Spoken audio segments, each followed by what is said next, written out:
ফেরাউনের মৃত্যুর সময় ফেরেশতারা কেন ভয় পেয়েছিলেন?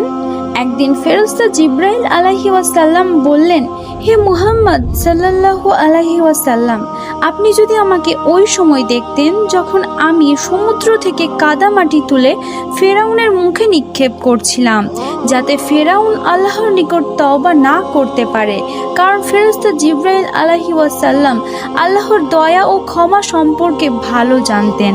ফেরেশতারা এটা ভেবে ভয় পাচ্ছিল যে যদি ফেরাউন জীবিত অবস্থায় একবার তওবা করে ফেলে তাহলে আল্লাহ এই জালিম শাসককেও ক্ষমা করে দিবেন। যদিও কোরআনে উল্লেখ করা হয়েছে ফেরাউন মৃত্যুর সময় যখন পানিতে ডুবে যেতে লাগলো তখন আল্লাহর প্রতি ঈমান এনেছিল, কিন্তু আল্লাহ তার তওবা কবুল করেনি, কেননা মৃত্যুর পর্যায়ে তওবা করলে সেই তওবা কবুল হয় না। এই ঘটনা আমাদের স্মরণ করিয়ে দেয় যে আল্লাহর পথে ফিরে আসার সুযোগ আমাদের জীবিত অবস্থাতেই সীমাবদ্ধ। প্রিয় ভিউয়ার্স, ভিডিওটি ভালো লাগলে সাবস্ক্রাইব করুন।